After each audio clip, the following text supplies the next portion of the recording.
Hey, it's 12 noon on Wednesday, which means it's time for this week's episode of Ask the Instructor. We've got a great episode today about open houses and how to make them a win, win, win. Yeah, that's right, a triple win. So stick with us. I'm John Christmo. You're watching Ask the Instructor.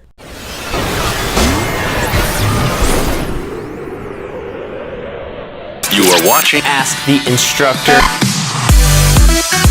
Every Wednesday at 12 noon Eastern Time. I'm John Christmo. You're watching Ask the Instructor.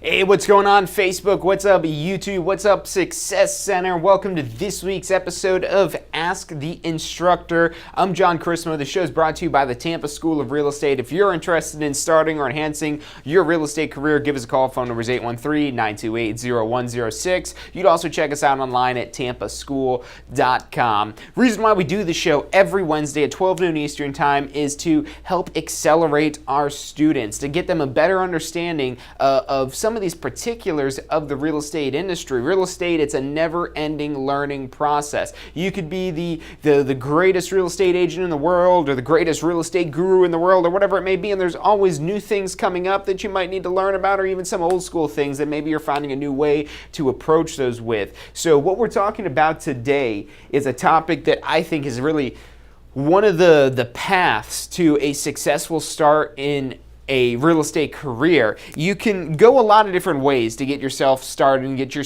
business going, get yourself planted on the ground, but open houses are one of the most not only cost effective, but usually offering you your best return on investment. And that's even factoring in the sweat equity that you're putting in for this. So open houses. So let's talk about why the open houses are so good and why you should be doing open houses as soon as you have your real estate license. So let's talk about first and foremost the primary purpose of an open house. The primary purpose of an open house, at least from the perspective of a seller of a property, which you'd be representing maybe if this is your listing. So let's say you have a listing, you have a seller, and if you don't have a listing yet, stay in here because we're going to get into how you could use open houses, even not having a listing, to get yourself listings, how you could kind of have these ripple effects and without even starting with any inventory. And that's why these are so great to get yourself going in the real estate industry. But let's say that you do have a listing, you do have a property available for sale.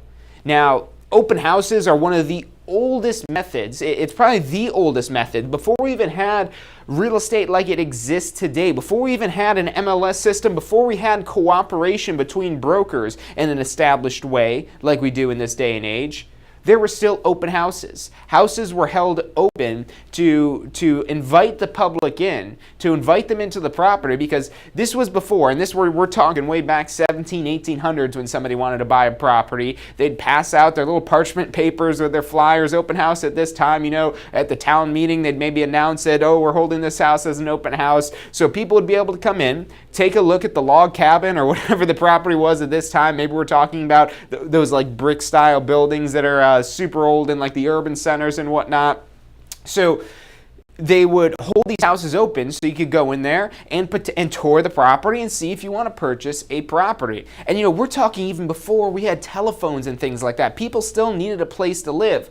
Open houses were initially started to have the property open, say, hey, come here between this time and this place. And really, the open house started off in this day and age where they were holding the house open every single day. They'd maybe take a day off. But if they wanted to get the property sold, they probably weren't. But they were literally holding the house open every single day. That was their office, it was, that they worked out of. So, and this is the win for the seller to help get the property sold. So that's our first win, is helping get the property sold. And it's one of the oldest tried and true methods to help accelerate a property sale. Now, with the changing climate of business. I mean, obviously now, not only do we have telephones that you could carry in your pocket, let alone not even having the crank phones at the time back when open houses were originated, where they first started holding properties open, but we also have the internet. We also have the ability to do a virtual tour, to see a video recording of the property. And even if there's not any of that stuff, you could go into Google Maps and pull up the street view of a property, so you could already get an idea of the look and feel, not only on the exterior of the property, but the interior of the property as well, without ever even step foot in the property, without even getting up off of your couch. You could have the computer in front of you. So the climate has changed, but open houses are still very effective at getting properties sold if they're done correctly. Now, you might have heard, and I've told you the statistic before on previous episodes, that less than 1% of houses sell as a result of an open house. So less than 1%. And let's just say, let's round that number off at 1%. So let's say 1% of the houses that we hold open are going to sell as a result of an open house. So what that means is you have to have 100 open houses, and this is the average number. We're going to talk about how average isn't where you're going to want to be, especially with open houses here, but this is the average statistic. So this is a reasonable expectation for holding open houses if you're not doing anything extra or out of the ordinary. So 100 open houses equal 1 sale.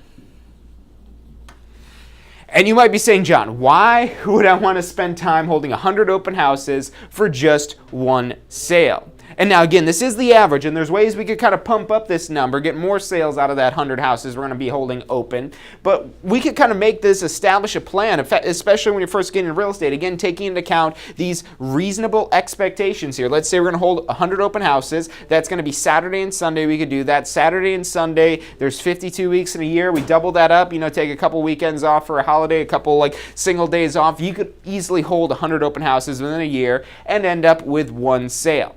Now, this alone and that idea, because you're probably doing the math on this, you're saying, okay, I got to do an open house, 2 hours every weekend, and let's crunch the numbers on this. So let's say we do 200 hours basically. Every open house is 2 hours, and that's a short open house, and that's another reason why this number, typically the average is low here. So let's say we're putting 200 hours in during the year. Now, 200 hours isn't a obscene amount of time. If you think of a normal work week being 40 hours, God, what is that? Like 5 weeks, a little over a month basically to end up getting 1 commission. And if that commission check is a $10,000 commission check, that's probably better than what most people are making in a single month. It depends, but just those numbers, this already makes sense. Already. The numbers will already work. If you're just holding open houses, you're not doing anything extra, the average, even though it's a small percentage, only 1 out of 100 are going to sell, that alone will give you a decent return on investment. It'll work for that. Now, this alone, again, I'm probably not getting you excited about holding open houses off of this, but this is just the first win. This is just the first win. And now this statistic doesn't take into account any extra marketing it is that you're doing or maybe the exposure getting to this property, because you might go out and market and advertise this open house, which you should be doing, and they might not be able to come to this open house, but they still might call you and they still might end up buying that house. Or they might call you.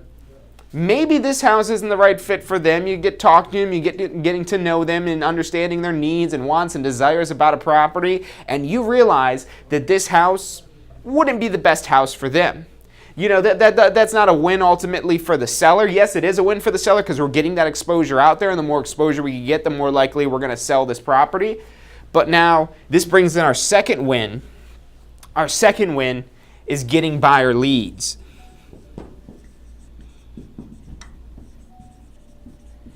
So yes, this statistic here, out of every 100 open houses, you'll end up ultimately on an average, and this is from the National Association of Realtors, the average of the industry, 1 sale. And yes, we've already talked about how the numbers can work with this, and you're still getting a pretty good return on investment. Will this average make you rich? Will this make you become $1 million agent? No, nothing average has to do with being exceptional. If you want to be exceptional, these numbers are going to change if you are actually being exceptional. And in order for these other 2 wins here, you have to basically take advantage of this opportunity of holding an open house and use it to its fullest potential. You got to take this open house and really squeeze every last bit out of that. Because if we're planning on doing every weekend, Saturday and Sunday, for not just 2 hours, I would say 3, 4, maybe even 5 hours, depending on your market and how much traffic you typically get and how much marketing it is that you're putting out there, that's a lot of time to invest in holding these open houses. So if you're just trying to get that one property sold and that's your only goal, you're going to be disappointed, because this average number, yes, there's a lot of top producers out there that know how to do these open houses, that are doing them well, that are able to get more sales than one out of every 100 open houses. But remember, with an average, that's not an indication of the reality. The average is just when you take all of the reality, all of the space of this reality, all the people that are doing better than this, but also all the people who aren't doing as well as this. The people that are maybe, it takes them 200 open houses to get a sale. And I guarantee you it's out there, because you might have walked into an open house before and you just see this miserable little agent that's, got the chair and they're just, kind of hanging out. Hey, welcome to the open house. Have a look around. Here's my card. Are you excited to buy a property? No, you're probably not going to be excited. It could be the greatest house in the world, but if you got Eeyore there looking you in the face, sitting down, not enthusiastic, not excited, and they might not be excited because they're like, oh, I'm just doing this open house to appease my seller. And sellers are going to want open houses done. They're going to want you to hold open houses, and that's why this is always a win for your seller. It's going to help you get more exposure to the property, and sometimes you'll be able to strike gold and actually get that property sold. But now, if you're that agent that's not being excited, not enthusiastic, and that's one of the other benefits of the open house, is it allows you to practice your people skills. It allows you to practice communicating with potential clients, and it allows you to practice extracting leads, extracting contact information from the people walking into the property. And there's a lot of different ways to do this, and we're going to get into the details later in the show on this here, but getting buyer leads, that's the second win. And now this is a win for you. Really, if this first one happens, that's also a win for you if it's your listing, or if you're representing the buyer, it's a double win for you if you're representing the buyer and the seller. So that could definitely be a win for you, as well as a win for your seller. Your seller's going to be happy when they see you holding open houses. They're going to see that you're doing work. They're going to see that you're out there, doing everything you can to get their house sold. But what they probably don't know, or maybe they expect this, or maybe you explain that to them, is that you plan on, okay, if they're not buying this house, that they might buy another house. So you're going to get a lot of people coming into the open house, and depending on the marketing is that you're going to do, and we're going to talk about the marketing, how to maximize this open house, you're going to get a lot of people hopefully walking into this open house. And even if you only get 4 or 5 people walking in the house, that's probably more interested buyers than you're going to meet in your normal course of your day, just maybe hanging out at a park or going to a football game or whatever that may be that you would normally do on a Saturday or a Sunday. You could also meet that, but you're probably going to be better off meeting people that actually are motivated to buy right now at an open house. So what happens when these people come into the open house is you don't want to be Eeyore, you don't want to be the person there, oh, this is the open house, my seller's making me do it, I'd rather be watching a football game, or maybe you've got the TV turned on somewhere with the football game, and now all of a sudden the focus is no longer the property, it's the actual house that it's the TV in there, which you don't want. So you got to be a professional at this, and this gives you a great opportunity to practice being professional, to practice actually extracting this information, to developing rapport. Because what'll happen, and you might know this from other circumstances, maybe it's not from the business world, but if you ask somebody for their phone number, they might not always give you their real phone number. They might give you the rejection hotline or whatever it is, or just make up some sort of number because they don't want some salesperson calling them. But if you establish a relationship with this person while they're in this open house, you do a great job touring the house, and maybe they're like, oh, and you're like, look, be honest with me, tell me what it is that you don't like about this house. I want to give good feedback for the seller, and I actually have a few other properties I think you might be interested in. And now you start building this relationship, you're getting the information out of them. You may not sell that house. And this statistic here, I've got this abbreviated down, 100 open houses equal 1 sale. That's 1 sale of the property you're holding open. 1 sale of open house property. Got to have that disclaimer there, because you have to have clarity around these statistics. If you don't have the clarity, you're going to end up just looking at these in a negative light. So 100 open houses is on average 1 sale of the property you're holding open, but if you're able to effectively pull out buyer leads, if you're able to pull out buyer leads from the people that are walking into this property, where else can you go to find people that want to buy a house, that are actively shopping for a house? This is like having a personal showroom of property. And what you could do And there's a lot of different ways you can do this. You could have your computer or tablet or something set up in there with some internet so you could start looking at properties and, working with them and whatnot. And especially if you got a slow open house, don't let those people leave. Spend some time with them. Hey, look, you mind if I show you a couple of houses here that I think you might like? And you start looking there on the computer and you're developing a relationship. And if it is busy, that's ultimately good as well. And there's some ways around that to still get the contact information, still build rapport, and still look like a rock star, which is ultimately what you want to do. So that's our second win. Now, our third win, there's one more, but we're going to take a quick commercial break before we get into this third win and talk about some more of these details, how you could take some tactical, implementable, practical things out there into the field, doing some open houses. So stick with us. If you guys have questions with this, I've got the chat loaded up on Facebook and YouTube right now. So send in your questions, your comments, whatever it is that you want me to see, because we've got that here live on the show. I'm John Chrismo. Don't go anywhere. You're watching Ask the Instructor. Have you been thinking about starting a career in real estate?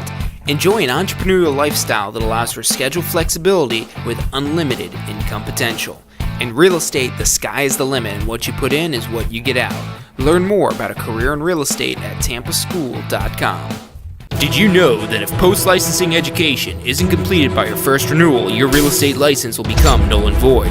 If your license becomes null and void, you must restart the licensing process all over again. At the Tampa School of Real Estate, we make renewal requirements easy. Visit postflorida.com to learn more and enroll today. Do you want to incorporate studying for your real estate exams into your busy schedule? Now you can review the key topics you need to know to pass your class and state exams with our MP3 audio review. Simply pop in your headphones or connect to your car to reinforce crucial information while you exercise or drive. Listen to the first unit for free at mp3audioreview.com. That's mp3audioreview.com. Does your current career allow for unlimited income potential? With a career in real estate, the sky is the limit. What you put in is what you get out. Find out more about how you can tap into the unlimited income potential of a career in real estate at tampaschool.com.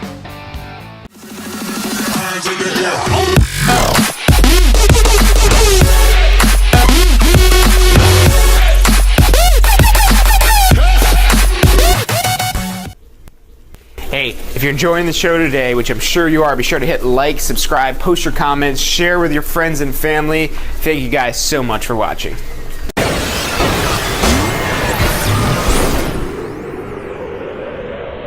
You are watching Ask the Instructor. Every Wednesday at 12 noon Eastern Time. I'm John Chrismo. You're watching Ask the Instructor.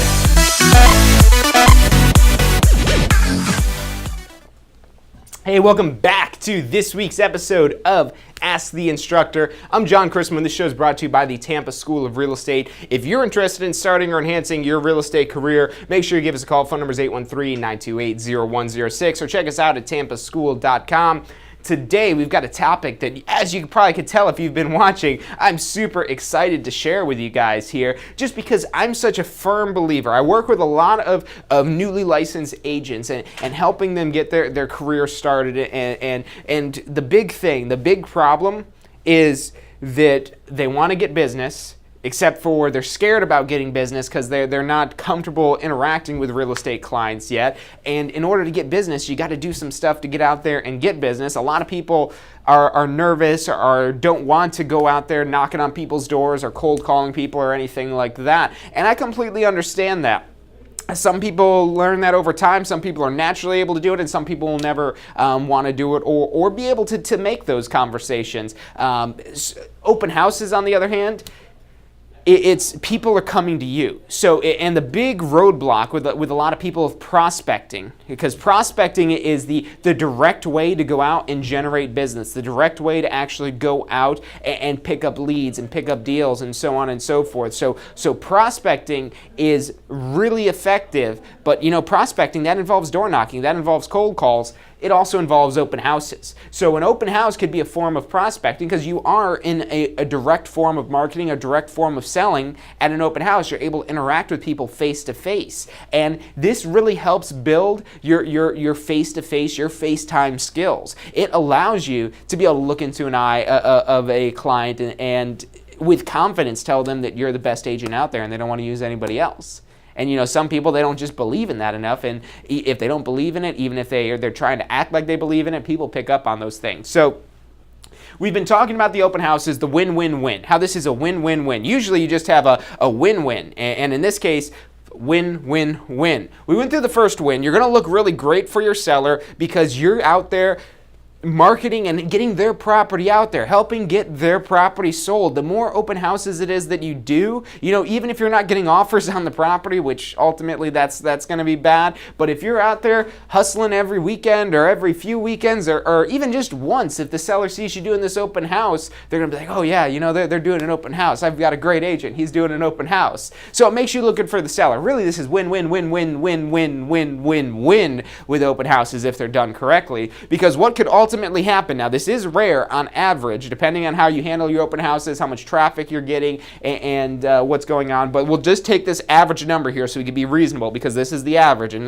there's anything that's reasonable, it's being average. So we've got 100 open houses, and this is an average from the National Association of Realtors. If you hold 100 open houses, that should give you about one sale of that property you're holding open. So occasionally, again, off of the average, rare circumstances that you're going to get that property sold, but there's still that chance. You might hold your first open house and get an offer off of that open house right then and there, and all of a sudden you're like, oh, I love open houses. So that could always happen, but the problem is a lot of agents go into holding open houses with only this first intention in mind, this first win of making their seller happy and trying to sell that house they're holding open.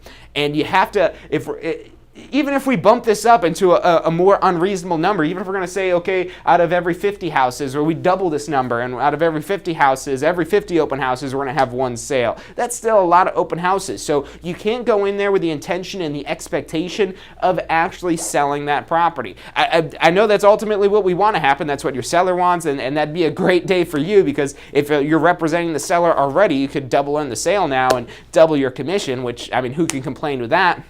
But don't have your expectations on that, because you're just going to be disappointed. You're going to get burnt out doing open houses, and you're not going to want to do open houses. You'll never make it to the 100 open houses it is that you need to get that one deal if you're going in there with this as your only intention. So how do we make this now into a win-win-win situation? Number 2, the open house is the best place to pick up motivated buyers. Probably, and yeah, there's going to be some people in there that are maybe just professional time wasters or nosy neighbors or whatever that may be, but don't get hung up on them, because at least half of them walking in there are going to be motivated buyers that are the reason why they're spending their weekend looking at a house. And yeah, some people like doing that. They like going and looking in at houses and whatnot, but you do that a few times and all of a sudden it's not so fun. I don't care who it is that you are, unless you're looking at buying a property. If you're looking at buying a property, then now all of a sudden open houses, that's a place that you want to spend your Saturday or a Sunday. So at least half the people, sometimes even more than that, walking into this open house are motivated buyers, meaning they want to buy a property. They might not want to buy the property that you are in right now, the one that you're holding open, but hey, remember that little key fob thing you get when you join the Association of Realtors that lets you buzz into like any of the properties that are on the MLS? You've got that access. You've got access to all the properties that are available to any realtors out there through the MLS system. So you got to make sure your clients walking in know that, and also build the relationship with them, get their contact information, and then follow up. But this is a great source of buyer leads, because I challenge you to find somewhere else where you're going to end up getting more motivated buyers than you will at an open house. That could be the best 3-4 hours that you're spending on a Saturday for generating business and getting new contacts, getting people that are interested in buying a house. You can't really go anywhere else and get that. Now, the third one, this is how we get those nosy neighbors that are walking in, or the people that are, maybe the time wasters. And if we think of this psychologically, what would they be doing? Yes, they may be nosy, but why are they nosy? Why do they want to see what this person's house looks like on the inside? Well, they might be thinking of selling their property. If you think of that, okay, wow, they might be wanting to sell their property, so they're looking at the competition, they're looking at their neighbor's house to see what they have. They might not want to sell today or this month or even this year, But hey, if you're planning on being in the real estate business for longer than 1 year, you probably want to know this person who's thinking at selling within the next couple of years. And usually these nosy neighbors walking in, again, don't have the expectation that they want to sell their house right now. Occasionally you might come across that, but you want to build the relationship. You want to build the rapport with these neighbors, with these people that are wandering in there that, oh, I'm not buying, I live down the street, just want to check this out, eat some of your food here. Oh, yeah, great, yeah, hope you enjoy it here. Have you guys ever thought about selling your house? Oh, no, we're just looking here. Oh, yeah, no, I completely understand, but I'm sure you guys will want to sell someday, right? And they're like, yeah, boom. Now you got them opted in to talking about real estate and talking about you and building that professional relationship. So our third win, and these are really just the major wins because there's a lot of little wins you could have from holding an open house, is getting seller leads.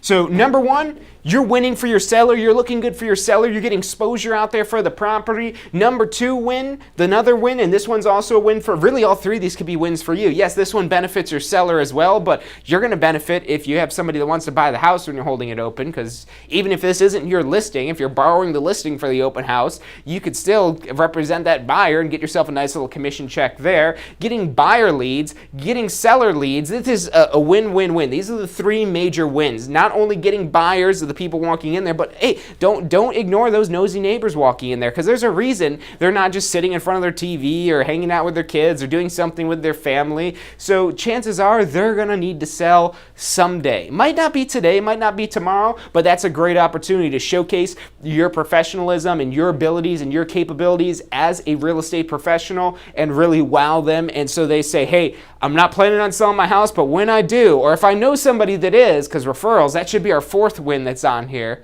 That should be. There's so many wins that you could have off of an open house. And I know it sounds like I'm being sensational here and over-exaggerating this stuff, but open houses are one of the best ways to, especially when you're first starting out, to really grow your real estate business, especially when you're doing them effectively. So like I said, getting the seller leads is another huge thing that you don't want to ignore with the open house. And even with these buyers, maybe they're looking at the properties, maybe they're not only a buyer, but a seller as well. And cha-ching, jackpot, you've got somebody that needs to buy a house as well as sell a house. So you're already getting 2 commissions, and maybe you could represent both sides. You could maybe even end up getting 4 commissions here. The commissions are just flowing everywhere with the open houses. So and I challenge you, for any other form of marketing, for any other form of prospecting, really, because that's what we're doing here. It's direct marketing, it's direct selling. If you market this effectively, which is what we're going to be talking about next, okay, this is what's capable, what the opportunities are of an open house, getting the property sold, getting buyer leads, and getting seller leads. But now it also depends on how many people it is that you're getting in there. And if you're getting a good turnout at your open house, and a lot of that comes down to the marketing that you're doing of this open house, but if you're getting a good turnout, or even just a decent turnout at your open house, I challenge you to find a more time-effective way. And if you're spending some big bucks, yeah, maybe running some certain ad without you don't having to put any time in it at all, that's where you start to value the time more. But as a new agent, there's really no other way to not only develop your professional skills and your communication abilities with clients, but also establishing relationships that are going to ultimately result in getting deals done. So like I said, the open house is win, win, win. But this is only a win-win-win if you're doing them effectively. Only a win-win-win if you're doing them effectively. So one of the big caveats to this here, because if you've got no one coming to your open house, this is a lose-lose-lose. If you sit at that open house for 3 hours and you don't have a single person walk in there, that's a lose-lose-lose, and that's because you didn't do a good job getting the word out there that there's an open house. And so that's what we're going to be talking about next, is how to effectively market your open houses so you don't end up sitting in a house with no one there but your imagination or your imaginary friends. They're not going to buy anything from you, so you got to get people in there, and that comes down to marketing this open house. And you don't have to have a big budget for this. And if you don't have any budget for marketing, you can still do some prospecting activities to get some people showing up at your open house. So we're going to talk about some cost-effective ways as well as the most effective ways to get traffic to your open house. But before we do that, we're going to take another quick commercial break, so stick with us. I'm John Chrismo. You're watching Ask the Instructor. Have you been thinking about starting a career in real estate? Enjoy an entrepreneurial lifestyle that allows for schedule flexibility with unlimited income potential. In real estate, the sky is the limit, and what you put in is what you get out. Learn more about a career in real estate at tampaschool.com. Did you know that if post-licensing education isn't completed by your first renewal, your real estate license will become null and void? If your license becomes null and void, you must restart the licensing process all over again. At the Tampa School of Real Estate, we make renewal requirements easy. Visit postflorida.com to learn more and enroll today. Do you want to incorporate studying for your real estate exams into your busy schedule? Now you can review the key topics you need to know to pass your class and state exams with our MP3 audio review. Simply pop in your headphones or connect to your car to reinforce crucial information while you exercise or drive. Listen to the first unit for free at mp3audioreview.com. That's mp3audioreview.com. Does your current career allow for unlimited income potential? With a career in real estate, the sky is the limit. What you put in is what you get out. Find out more about how you can tap into the unlimited income potential of a career in real estate at tampaschool.com.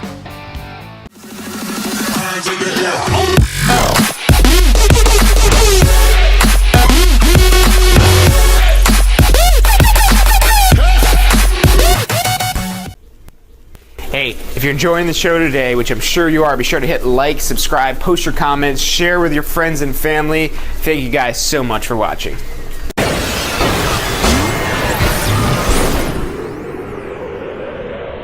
You are watching Ask the Instructor. Every Wednesday at 12 noon Eastern Time. I'm John Charismo. You're watching Ask the Instructor.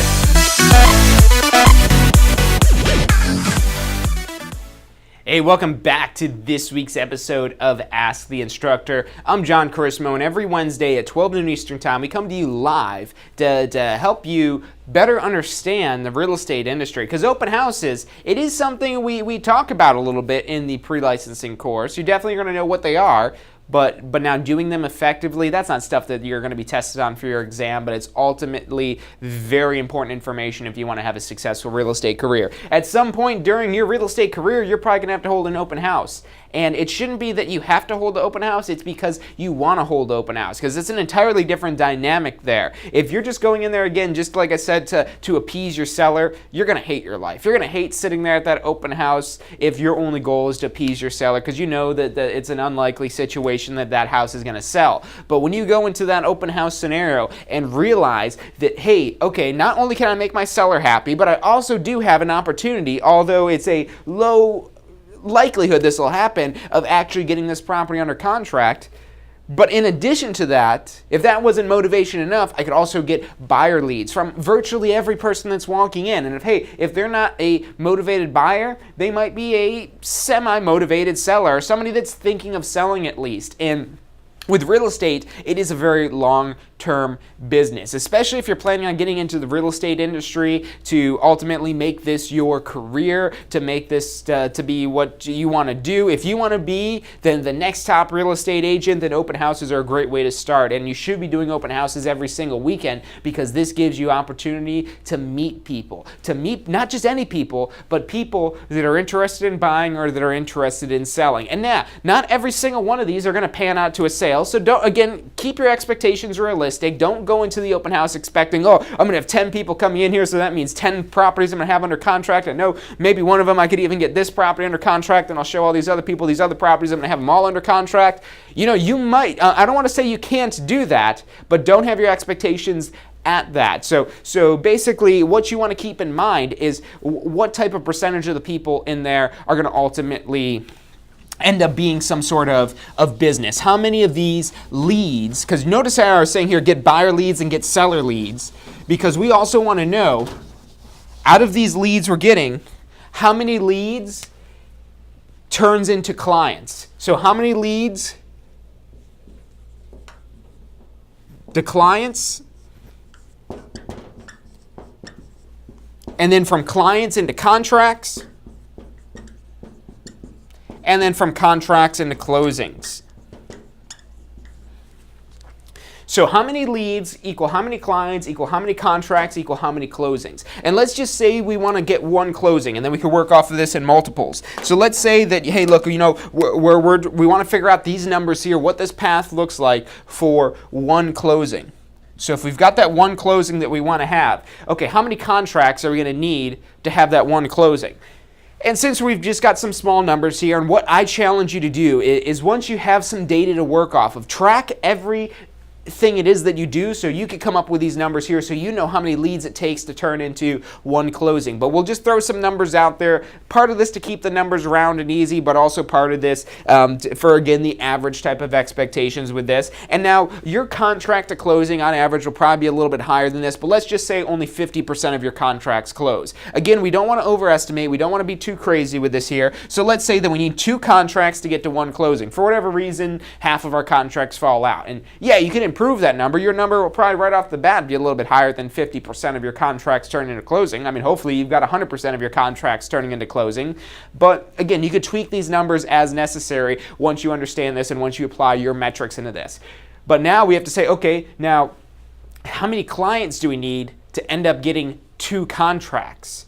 And, let's say that about 25% of our clients end up getting into a contract. And again, your numbers could be higher than this. But again, we'll be realistic, especially it's better to underestimate, especially when you don't know what these numbers are. Because if you don't know what your numbers are, you're probably inexperienced, and that's okay. Everybody starts somewhere here, but when you're inexperienced, you're going to have lower conversion rates, you're going to have a lower amount of people ending up getting in contracts and whatnot, and just because you learn. And as you learn, you're going to increase your numbers, you're going to increase your closing rate, you're going to increase your contract rate, and so on and so forth. But let's pick the easy, very conservative number from the beginning, that 25% of your clients are going to turn into a contract. So that would mean you would need 8 clients. 8 clients turn into 2 contracts, turns into 1 closing. That means, again, 25% down to here, 50% down to here.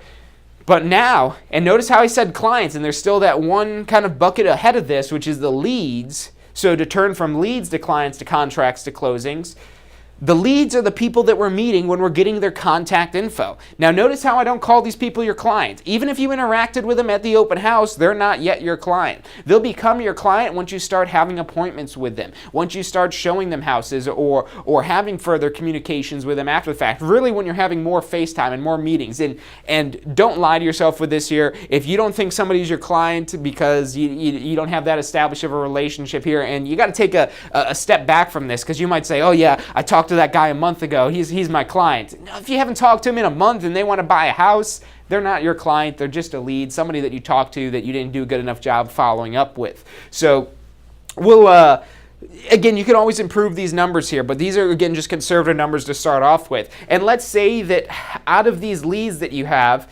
that let's say maybe about half of your leads turn into clients. So half of the leads, half of the people you get contact information from, and now this number could definitely be lower than that. I'm picking just the 50% of leads will turn into clients just because we're saying that, okay, these are good leads that we're getting in, not just random people it is that we're meeting, and that you're doing something to follow up with them. That will maybe give you a 50% number. That could even be lower than that, where maybe you have 20 leads and that only turns into 8 clients, or maybe even lower than that, but that ultimately comes down to a lot of what you're doing to follow up with them and stay in contact with them and ultimately showcase that you're a professional. That number will also be a lot lower if you're not looking like a professional. If you're not excited to work with them, they're not going to be excited to work with you. So a lot of that kind of factors in with this here, but that number could also be higher. Maybe you're having an 80 or 90% lead turn into client if you've got really qualified leads and you're doing a really good job of turning them into your clients and getting appointments with them. So let's say, again, that's 16, just for number's sake. So we're saying that we have, out of the leads, we get 50% of them turn into clients. And out of the clients that we have, 25% of them turn into contracts. And out of the contracts we have, 50% of them turn into closings. So that's how these numbers worked out. So ultimately, to get that one closing, we need to have 16 qualified leads.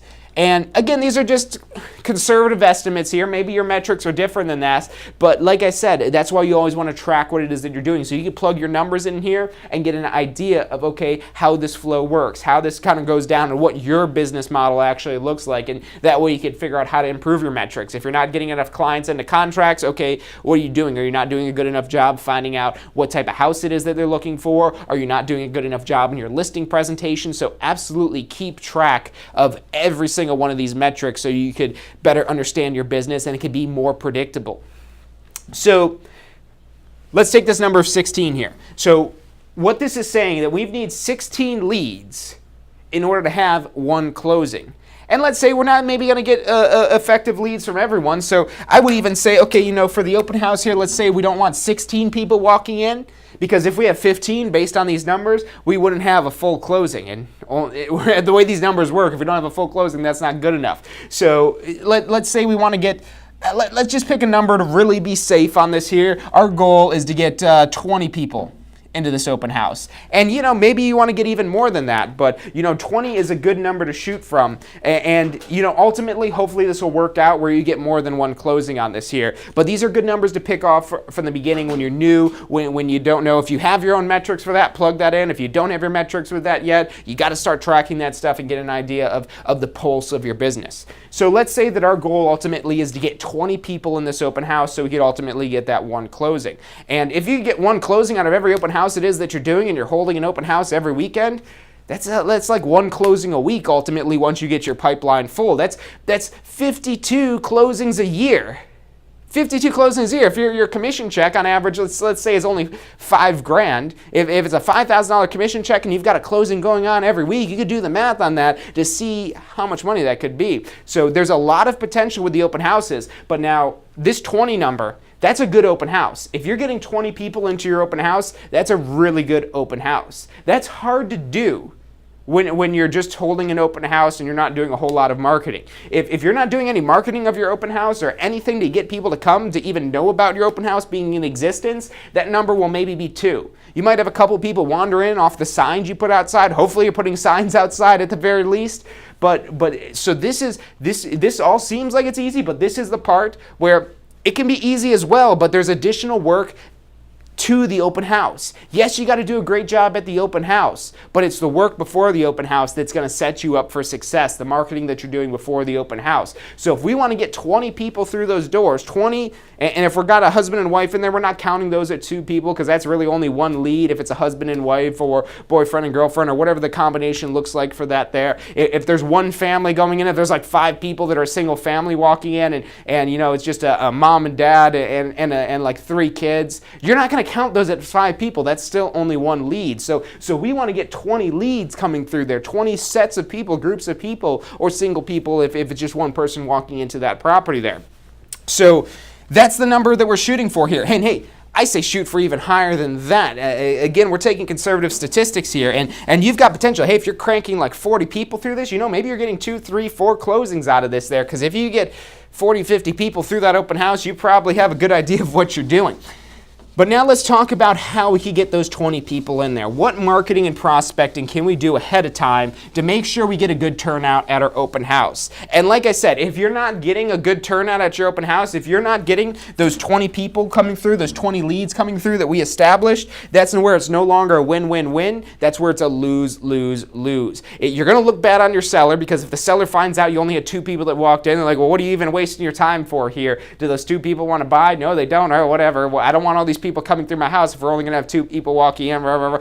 They won't be happy with you. So that's a lose. You won't be getting buyer leads. Maybe you'll get a buyer lead if it's only 2 people, but you're not really maximizing it, and you're very unlikely to end up getting a seller lead if you're not getting all that people out of there. So the key thing is getting the exposure. This is going to be what sets up your open house for success, is the exposure you're getting ahead of time. What you're doing above and beyond to get people coming into your open house. Yeah, like I said, if you put signs out for the open house, if you put a sign in front, you might get 1 person, 2 people coming in the open house, but don't expect for your socks to be knocked off. And this is why that average is such a low number, because that's an average open house. They maybe stick a sign out, maybe they put a couple signs out so you can see it from the main road and get to the property. But that's really the bare minimum. And that should, if you're just going to do that, I wouldn't even say spend your time doing an open house. To do an open house effectively, you need to make sure you're getting the necessary exposure, getting as much people looking at this open house as possible, so that way you get as many people coming through the open house as possible. So some of the advertising techniques it is that you could use, the marketing and prospecting techniques it is that you could use. So we'll start off with some of these most basic ones, and then we'll get a little bit extra going down through this here. So our most basic is just your signs. And notice how I made that plural, signs. Not just a single sign in the front yard, Not just a single sign in the front yard. You want signs, because how many signs have you driven down the road and you never even been able to see what they are? You're just going flying down the road 40 miles an hour and you see a sign. Maybe you notice it's a yellow sign, but that's all you see. That does you no good as the person trying to direct traffic to that there. Maybe they might just see the open house and they might just zip by before they even have a chance to turn in there. So the key thing is signs. And now you definitely do want to, if you want to make sure you're on the legal side of this here, definitely check with the sign ordinances for the community or for the city, the county, whoever it is that you are, because there might be limits on these signs and whatnot. But hey, if you're okay with having the fines and they're not going to put you in jail because the signs are out there, because there might be some strict jurisdictions out there. I know we broadcast all over the world here, and we've got a lot of people that watch us from like Canada and Australia and whatnot. So check your local laws definitely to make sure you're not going to end up going to jail about putting your signs out. But I mean, if it's just a fine that you're having to pay, that fine might be worth it. That might just be the cost of doing business, of getting enough signs out there so people see your property. Maybe you can't have enough signs, and maybe you're not comfortable with maybe getting a ticket for this year, or whatever the reason may be. That's fine. That's why we've got all these other ways we're going to be talking about how to market the property. This is just your most basic, your most minimal way to get exposure to it. And again, that's signs. Having as many signs as necessary to get people to slow down and want to turn down the street that your property is located. You want to have these signs marked all the way out from the busiest street. So let's say we've got, let's draw this out here. Let's say that our open house is here, and this is our big highway way down here. So we've got our big road, our big main road here. So you want to have signs, laid out all the way telling people, hey, turn in this way. All the way down that road so that way they see it. And then when they do turn in that way, hey, straight ahead, straight ahead. And this looks like a lot of signs, but this is what it takes if you want, especially if you want to rely on the signs for your traffic, and then you want to have the signs directing them from the other direction too, from this way, to basically let them know, hey, this is the spot, this is where the open houses are. Really as many signs as possible, whether that's the law that puts limitations on that, or that's your budget of how many signs you can afford, or how many signs your broker will loan you, or whatever it may be. You want to have as many signs directing traffic to the property as possible. So again, as many signs as you could really cram in, whether it's the legality is holding that down, or whether it's the cost of them that's holding them down, the signs, you want to have those. But again, that's not the only way to market the property. Another one that you don't want to avoid is really making that house look attractive. And not just making the house look nice, because sometimes, you're not going to get out there and, mow the lawn and whatnot before the open house. So you want to pick some houses that people want to see as well. But then you want to draw attention to that open house. And these are all things kind of under that physical place, the physical location of what you're doing to market and drive traffic to it. But, you could do balloons. You could do a bounce house if you want to get families towards the property. You could have those little flags that you see at gas station, things like that. Those great big weird shaped ones that got the stuff. I think they call them teardrop flags or something like that, or feather flags. So you could have those out there. You could do the little A-frame signs, all this stuff to drive the traffic to that particular property. You can maybe have, and this shouldn't be you doing this, because your job here is to be making sure you're maximizing the interaction with your clients in the open house, but maybe you have a friend or a family member, or maybe you have a real estate team, and you could have somebody out there operating a barbecue grill, and cooking up some hamburgers or hot dogs, because people love free food, and that if you're cooking the food yourself, it makes it almost next to nothing it costs for some cheap hamburgers and hot dogs. People love it because it's hot. It's way better than the cold sandwiches they'd probably get that cost 10 times as much anyways. So that's all ways to drive attractiveness from the outside. Now, some of this you could see, or pretty much most of this stuff, this is all stuff you have to do before the open house. The really only thing we talked about during the open house maybe was the barbecue type of stuff to, again, make sure you're driving traffic to this here. That's just what you're doing in the area. But now, again, what you're doing before the open house, the more preparation you have ahead of time is what will ultimately set you up for the most success. So we're going to take one more quick commercial break, and then we're going to talk about some of these extra things that you do outside of just what you're doing to drive traffic in that physical space there. So stick with us. I'm John Chrismo. You're watching Ask the Instructor. Have you been thinking about starting a career in real estate? Enjoy an entrepreneurial lifestyle that allows for schedule flexibility with unlimited income potential. In real estate, the sky is the limit, and what you put in is what you get out. Learn more about a career in real estate at tampaschool.com. Did you know that if post-licensing education isn't completed by your first renewal, your real estate license will become null and void? If your license becomes null and void, you must restart the licensing process all over again. At the Tampa School of Real Estate, we make renewal requirements easy. Visit postflorida.com to learn more and enroll today. Do you want to incorporate studying for your real estate exams into your busy schedule? Now you can review the key topics you need to know to pass your class and state exams with our MP3 audio review.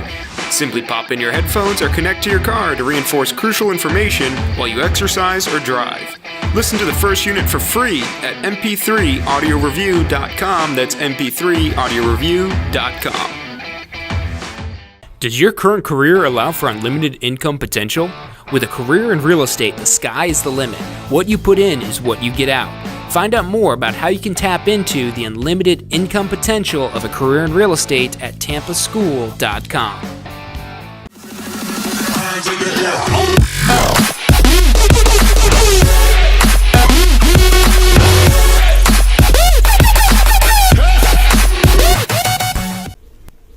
Hey, if you're enjoying the show today, which I'm sure you are, be sure to hit like, subscribe, post your comments, share with your friends and family. Thank you guys so much for watching.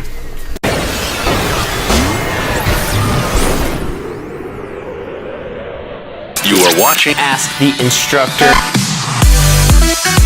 Every Wednesday at 12 noon Eastern Time. I'm John Chrismo. You're watching Ask the Instructor.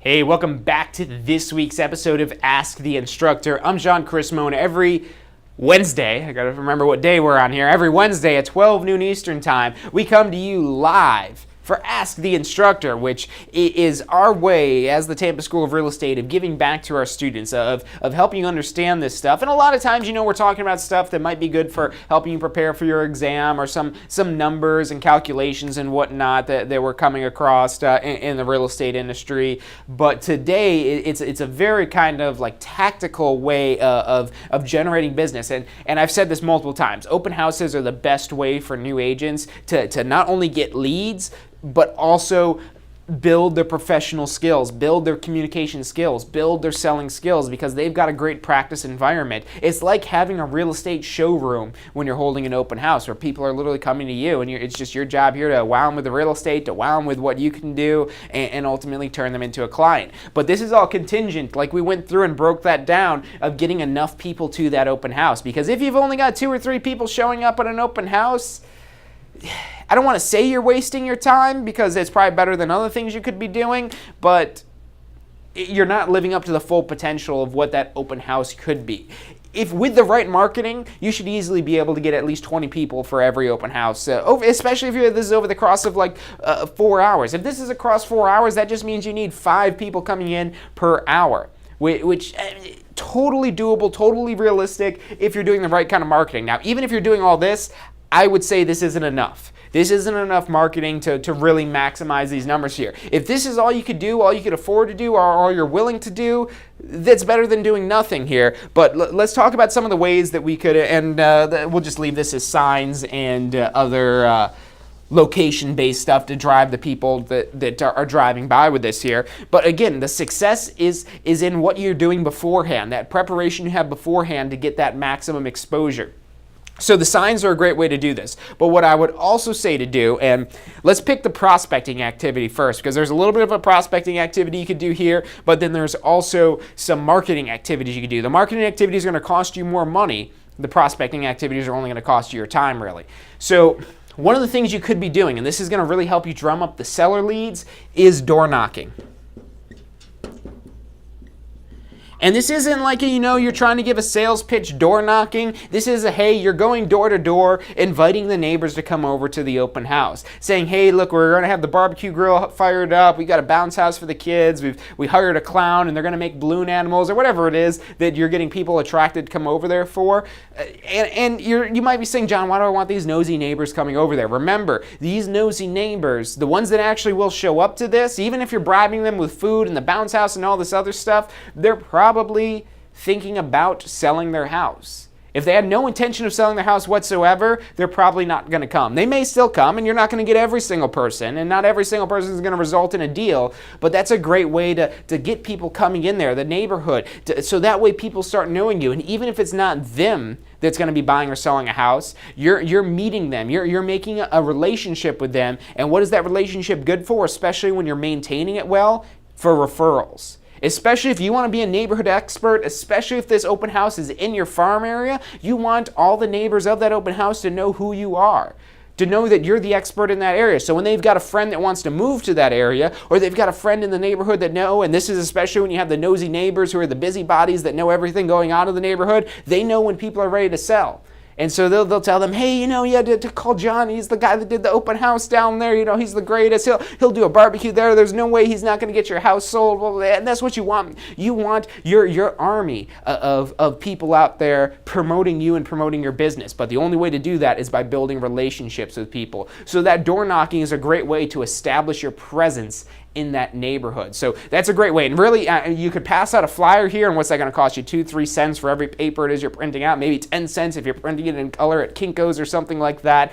But very minimal cost for that. Absolutely possible to do, even if you got to do the flyers in black and white or whatever to make it work. Just get out there, knock on some doors, hand out a flyer, say, hey, look, come on down here. And you're not selling them at this point. You're just inviting them to the open house. You're just getting them excited. You're going to sell them on coming there because, maybe you got the food, the barbecue, something. Give them some reason to come there other than, hey, just I want to show you this house. But yeah, have that invitation that you're going out, because that's going to help get the neighbors in there. Now, there's a lot of ways to market the open house, and that's what I love about real estate, and I love about marketing in general. Is there's so many creative ways to go out there and market. And with the digital advertising, it's amazing, the possibilities with digital advertising of how many people you could reach, the specific type of person it is that you want to reach. So I would say to do is really, especially to gauge to generate traffic in the area, is you could go on Facebook. You could basically go on there, and we've got this whole little map that'll show up when it tells you where the people are that you want to target. So what you could do basically is you go on this little map, you punch in the address of wherever. Maybe you want to punch in the address of your open house. Maybe you want to punch in the address of your farm area or whatever the thing may be. If you've got people that it'll allow you to target people that are interested in an area, people that are likely to move. It's amazing what the capabilities are for the advertising digitally. So you could go in there, punch in that address, and then set a radius of, let's say that's 5 miles out, or maybe even if it's just 1 mile out. You can get really specific, and now it's going to show your ad to all the people in this area who meet your criteria. That whether they're interested in this area or they live in this area, you set the parameters for this. You advertise to those people specifically. You can even narrow it down even further, and the Facebook, Google AdWords, all these digital advertising tools get really specific. Now, this will cost you some money. This is more on the marketing side, so you're going to be paying more money out of pocket, but this is almost like a set it and forget it type of situation, especially when you're writing good ads. You might still have to go in there and tweak them a little bit, but once you've got a good ad, it's like I said, literally just set it and forget it. Marketing the open house, saying, hey, come out to 123 Main Street this Saturday from 12 to 3. We're going to have a barbecue, and you can see this gorgeous house, well, whatever it is that you're saying there to get people attracted and wanting to come into the open house. And by having that exposure, because you could expose this out to 1,000 people, 2,000, 5,000, 10,000, 20,000, 100,000 people,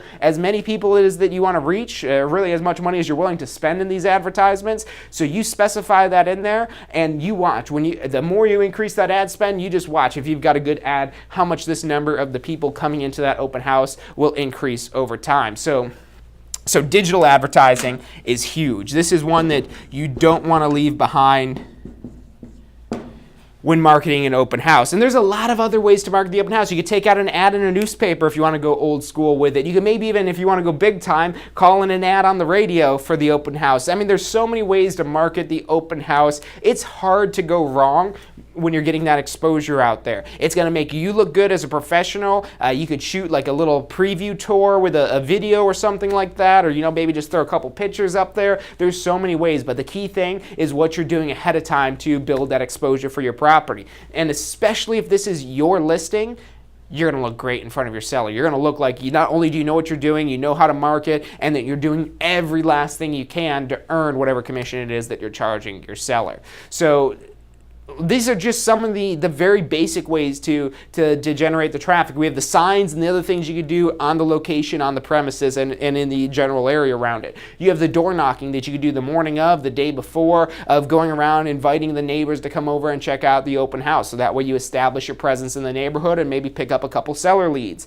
And then also the digital advertising, because that allows you to tap in to a much wider audience. I mean, if you want to go knock on 10,000 doors, that's going to take you some time. So this is a great way to really, you're going to have to spend some money with this one, whereas this one really not having to spend too much money. But the more exposure you can get on this, and digital advertising is one of the quickest ways of doing that. Any type of advertising is good, whether, like I said, you're putting an ad in the newspaper, calling in a radio ad, or whatever it is that you're doing to get that exposure, to get motivated buyers to come to you. I guarantee you, if you're doing this correctly, you're going to have cheaper results, a cheaper cost per lead than what you would do investing in any of these online lead generation websites or anything like that. And especially when you have the people skills behind this, when you have the communication skills, you're going to have a lot better close ratio, a lot better percentage of people that ultimately end up getting into a contract because you've got that face-to-face time, which is, even in this day and age, worth so much. So that's our open house episode. I hope you guys have got some stuff. You can go out there maybe this Saturday, get your open house started planning now. You could borrow a listing from somebody else in your office or your broker or whatever that may be.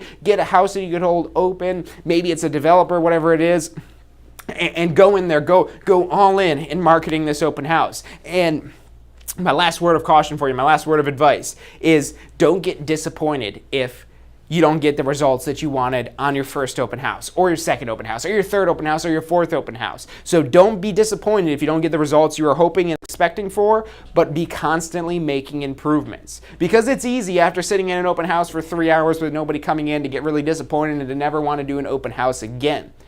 But what did we learn from this scenario? We've got to get more exposure so more people want to come to the open house. So you go out there, get a little bit more exposure for your next open house, and do it again. Do it a little bit better and keep making those incremental improvements to all of a sudden where you know what you're doing and you're able to really monetize these open house and make it the win-win-win. Win for you and your seller, win for the buyer leads, win for the seller leads, and ultimately really squeeze everything you can out of this opportunity, this great opportunity that is an open house. So like I said, implement that in your business. If you've guys got questions or comments on any of this stuff, make sure you put that in the comment sections on this. We do watch these, go back and look at these comments after the videos are live, so go put those in there. We try to reply to every single one. Let us know what you guys think of this. If you haven't subscribed to the channel yet, make sure you're subscribed on YouTube. It's going crazy over there. We've got almost 90,000 views on our YouTube channel, so make sure you head over to YouTube to search for Tampa School of Real Estate. It's kind of hard to miss us on there. On Facebook, make sure you like the page, or the best place to go is our Success Center, tampaschool.com or tampaschoolofrealestate.com. Either or will take you to the same place. tampaschool.com/success. 2 C's, 2 S's, SUCCESS, tampaschool.com/success. You could drop your email in there. You're going to get notified every time it is that we go live, and you're also going to get access to all of our archived episodes, every single one of the Ask the Instructor as well as State of Real Estate episodes. So make sure you drop your email in there. But other than that, that's all I've got for you guys this week. Make sure you tune in on Friday for State of Real Estate. If you like today's episode talking about growing your real estate business and this open house stuff, you're going to love State of Real Estate. It's every Friday at 12 noon. This week, we've got a special guest on, David Cribbs. You might be familiar with him, and the agent who made $100,000 in commission in his first year. We're going to be picking his brain a little bit and kind of help pulling out some tactical, implementable information that you guys could put into action in your business. So make sure you tune in on this Friday. But other than that, that's all I've got for you guys, and I will see you soon. Have you been thinking about starting a career in real estate? Enjoy an entrepreneurial lifestyle that allows for schedule flexibility with unlimited income potential. In real estate, the sky is the limit, and what you put in is what you get out. Learn more about a career in real estate at tampaschool.com. Did you know that if post-licensing education isn't completed by your first renewal, your real estate license will become null and void? If your license becomes null and void, you must restart the licensing process all over again. At the Tampa School of Real Estate, we make renewal requirements easy. Visit postflorida.com to learn more and enroll today. Do you want to incorporate studying for your real estate exams into your busy schedule? Now you can review the key topics you need to know to pass your class and state exams with our MP3 audio review. Simply pop in your headphones or connect to your car to reinforce crucial information while you exercise or drive. Listen to the first unit for free at mp3audioreview.com. That's mp3audioreview.com. Does your current career allow for unlimited income potential? With a career in real estate, the sky is the limit. What you put in is what you get out. Find out more about how you can tap into the unlimited income potential of a career in real estate at tampaschool.com.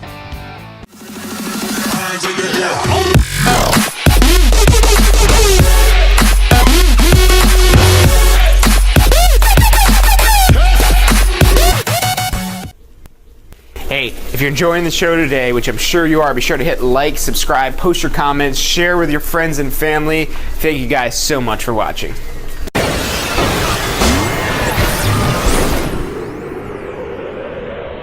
You are watching Ask the Instructor. Every Wednesday at 12 noon Eastern Time.